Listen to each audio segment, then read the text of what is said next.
आप सभी भाई साथियों को राम राम। मैं सुशील मलिक, आप देख रहे हैं समाज का दर्पण।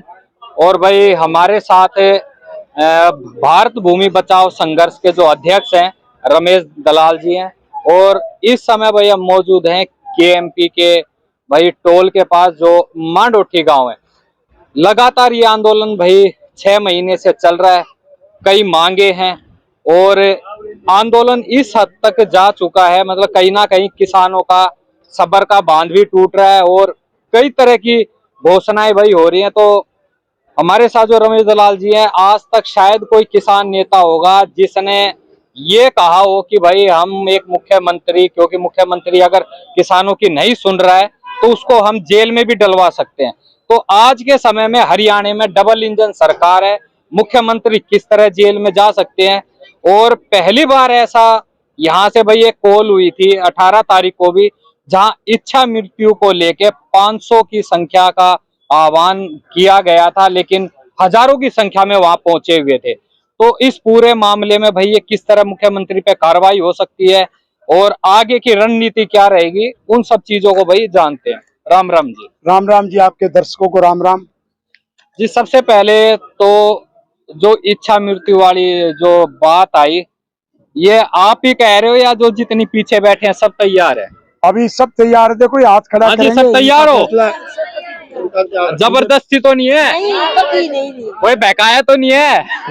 हाँ जी, आप लोग भी मतलब मरने के लिए तैयार? क्या बता, इतनी नाराजगी है? नाराजगी सरकार था। तो ये भाई महिला, बड़े बुजुर्ग, नौजवान, बच्चे सब तैयार है। इस हद तक क्यों बात आ रही है कि इच्छा मृत्यु की मांग की जा रही है? देखिए, इच्छा मृत्यु महामहिम राष्ट्रपति से जी मुख्य रूप से दो कारणों से मांगी जाती है जी या तो व्यक्ति ऐसा बीमार हो कि वो तड़प रहा हो जी और उसका जीना जितने दिन है उसमें उसको दुखी रहना हो, तो इच्छा मृत्यु के लिए अनुमति मांगी जाती है।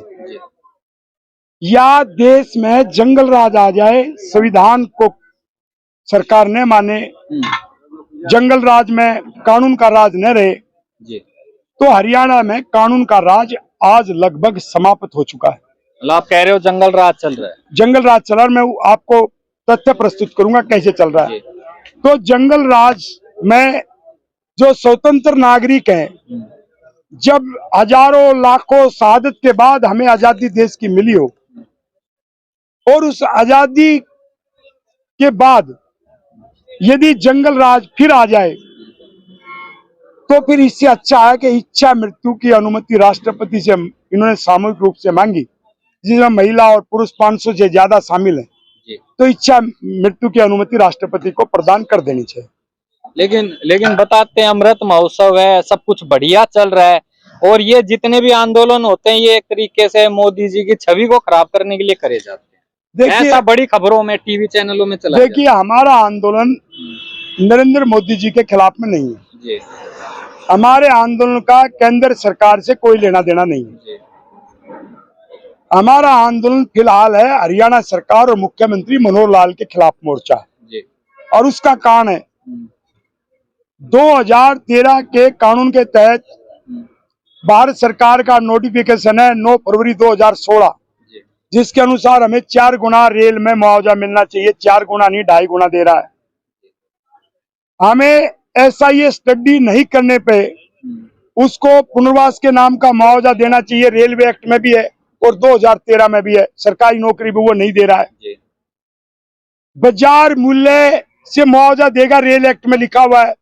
वो डीसी रजिस्ट्री के रेट को बाजार मूल्य मानता है, कम मुआवजा दे रहा है। तो इन कानूनों को तोड़ना 2013 के और रेल एक्ट के, तो उसमें 2013 के कानून में धारा 84 है, मैलाफाइड एक्शन, यानी गलत नियत से काम करना। उसमें मुख्यमंत्री या दूसरे जो अधिकारी हैं उनकी 6 महीने की सजा बनती है 2013 की 84 धारा। तो उसके बाद धारा 85 कहती है कि जो इसके कानून है, जो धारा बना रखी, उनका कोई अधिकारी उल्लंघन करेगा तो उसकी सजा 3 साल तक बढ़ाई जा सकती है। अब सवाल ये होता है कि मुख्यमंत्री ये घमंड सोच रहा हो कि कल को बात होगी तो अधिकारी फंसेंगे, मुख्यमंत्री नहीं फंसेगा। सर एक बात काट रहा हूँ, जो मुख्यमंत्री के खिलाफ आप जो कार्रवाई करने की बात कर रहे हो, उसकी कंप्लेंट FIR कुछ करवाई वो दे रखी, मैं वही आगे बढ़ रहा था। जी जी बताइए। तो मुख्यमंत्री ये सोच रहा हो कि अधिकारी फंसेंगे और मुख्यमंत्री खुद नहीं फंसेगा, क्योंकि अधिकारियों ने अवार्ड बनाए हैं। तो धारा 87 कहती है कि यदि हेड ऑफ द डिपार्टमेंट यानी मुखिया के संज्ञान में वो मामला है तो उसको भी सजा होगी, वो बचेगा नहीं। तो मुख्यमंत्री से 2 साल से ज्यादा से हम गुहार लगा रहे हैं। मुख्यमंत्री से वार्ता हो चुकी, मुख्यमंत्री को सारा पता है, मुख्यमंत्री के कहने पर गलत अवार्ड बने, कानून का उल्लंघन हुआ। और जो IPC की धारा है 166 वो भी एक महत्वपूर्ण है। वो धारा कहती है disobeying law with intent to cause injury, कि इस नियत से कानून का उल्लंघन करना, दूसरे का नुकसान हो तो हमें पूरा मुआवजा नहीं मिलेगा। उसने जो कानून का उल्लंघन किया तो धारा 166 भी लग गई। तो उसमें हमने पहले तो FIR दर्ज करवाने के लिए कुछ महीने पहले हम SP जज्जर को दे आए सभी अधिकारियों के खिलाफ। रिसीविंग कर ली? हाँ, रिसीविंग कर ली। FIR दर्ज करना नहीं करना उसका काम, लेकिन हम प्राथमिकी दर्ज करने के लिए शिकायत दे आए। उसके बाद उसका अगला तरीका है कि CRPC 197 धारा में जो पब्लिक सर्वेंट है यानी मुख्यमंत्री और दूसरे अधिकारियों की सजा करवाने के लिए 197 में हमें एक अनुमति मांगनी पड़ती है अपॉइंटिंग अथॉरिटी की। अपॉइंटिंग अथॉरिटी है महामहिम राज्यपाल मुख्यमंत्री का। तो हमने राज्यपाल, महामहिम राज्यपाल जी के यहाँ याचिका डाल के 1 महीने से आज ज्यादा हो गया और 197 CRPC में मुख्यमंत्री की सजा करवाने के लिए कोर्ट में फौजदारी में मुकदमा डालने के लिए एक याचिका के द्वारा अनुमति मांगी हुई है। इसमें समय कितना लगता है कि अगर इस समय तक अगर राज्यपाल कार्रवाई नहीं करते हैं तो आप कोर्ट का दरवाजा खटखटा सकते हैं? कुछ जजमेंट है कोर्ट की, वो कहते हैं कि 3 महीने के अंदर यदि वो अनुमति प्रदान नहीं की जाती तो वो डीम्ड अनुमति मानी जाएगी, यानी अनुमति मानी जाएगी। और यदि इस दौरान उस याचिका को राज्यपाल रद्द करता है तो उसको कारण लिखने पड़ेंगे और फिर उसको हम कोर्ट में चुनौती दे सकते हैं, हाई कोर्ट, सुप्रीम कोर्ट में। तो महामहिम राज्यपाल से अनुरोध है कि या तो आप हमारी याचिका पर फैसला लो, अनुमति दो, रद्द करते हो तो स्पीकिंग ऑर्डर पास करो विश्लेषण सहित क्यों रद्द किया गया, ताकि हम कोर्ट में जा सके। लेकिन मुख्यमंत्री की सजा बनती है और हम ये आखिर तक लड़ाई लड़ेंगे।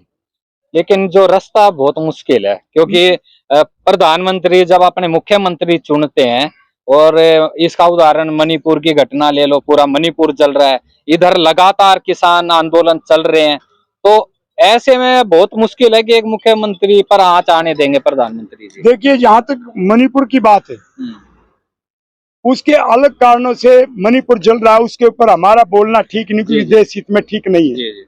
केंद्र सरकार के सामने तथ्यात्मक रिपोर्ट होगी क्या हालात है। लेकिन हरियाणा में जंगल राज है, रिश्वत बहुत बड़ी हुई है, बहुमत है नहीं भाजपा का, विधायकों को अटैची भर भर के पैसे दिए जाते हैं। बहुत बड़ा आरोप लगा रहे हो। सच्चाई है। मुकदमे हो जाएंगे? क्या मुकदमा हो जाएगा जो आप कह रहे हो? क्यों मुकदमा हो जाएगा? नोट भर भर के जा रहे हैं विधायक को, मतलब लेन देन चल रहा है। ये मैं बात इसलिए कह रहा हूं कि विधायक जो है, जो विपक्ष में चुने गए, उनको लालच नहीं है तो फिर वो क्यों चुपचाप बैठे हैं?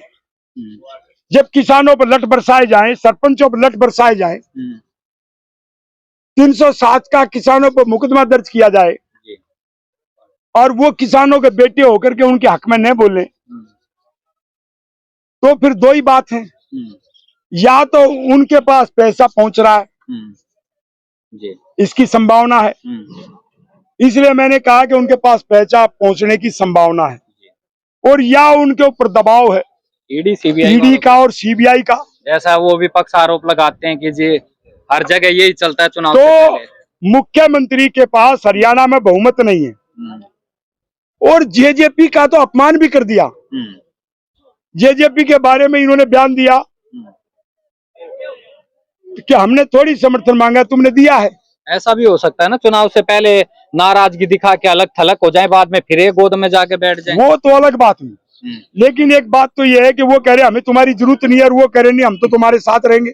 तो ईडी का डर है, सीबीआई का डर है, क्या है, क्या लालच है? इन्हीं चीजों को ही देखते हुए मैं पूछ रहा हूँ कि मुख्यमंत्री पर क्या ये संघर्ष लंबा चलेगा? आपने तो कह दिया हो सकता है, लेकिन बहुत लंबा वो है। देखिए चंद्रा स्वामी बहुत शक्तिशाली था, प्रधानमंत्री नरसिम्हा राव, अटल बिहारी वाजपेयी, देश के कई मुख्यमंत्री, बहुत देशों के राष्ट्र अध्यक्ष उसके शिष्य थे, अनुयायी थे। तो रमेश दलाल ने लड़ाई लड़के और चंद्रा स्वामी को जेल भिजवाया, ये सबको पता है। और पीवी नरसिम्हा राव का राज्य हत्याकांड में क्रॉस एग्जामिनेशन आपके भाई रमेश दलाल ने किया, और उसकी भूमिका हमने लिखी। एक दिन नरसिंह राव पे मुकदमा दर्ज हुआ और मुकदमा भुगतते भुगतते ही इस दुनिया से वो चले गए। तो जब प्रधानमंत्री के ऊपर केस दर्ज हो सकता है, और आपने देखा कि इसी प्रकार जो गृह मंत्री था पी चिदम्बरम, वो आज जमानत पर है, तो मुख्यमंत्री भी भविष्य में जमानत पर होगा और उसकी सजा हो सकती है, ऐसी प्रबल संभावना है, ऐसा हमारा मानना है। तो ये भी आपने कहीं ना कहीं एक जिद पकड़ लिया कि अगर किसानों के हित में अगर सरकार नहीं फैसला लेती है तो आपकी तरफ से ये कार्रवाई रहेगी कि मुख्यमंत्री जेल में जाए, या जेल में डलवा के मानोगे? जिद नहीं है, मतलब किसानों की अगर हित में बात ना हुई तो, यदि वो कल हमारी वार्ता कामयाब हो जाती है तो हम मुख्यमंत्री का धन्यवाद करेंगे, क्योंकि हमारी न्यायप्रिय मांग है। और मुख्यमंत्री की हमारी वार्ता सफल हो जाती है तो हम आगे की लड़ाइयां लड़ेंगे। लेकिन एक बात कह दें कि हम गांधीवादी तरीके से पिछले 165 दिन से धरनारत हैं। हमने प्रधानमंत्री के लिए, मुख्यमंत्री के लिए फूल भेजे गांधीगिरी के तहत, लेकिन मुख्यमंत्री जो है उसके बाद भी जो वादे किए उनको नहीं निभाया। 3 बार पंचायत में वादा कर चुका मुख्यमंत्री, अवार्ड संशोधन हो गए, हाँ अवार्ड संशोधन हो गए। तो जो मुख्यमंत्री पंचायत में किए वादे को पूरा न करे उसके खिलाफ तो हमें आखिरी सांस तक लड़ना पड़ेगा।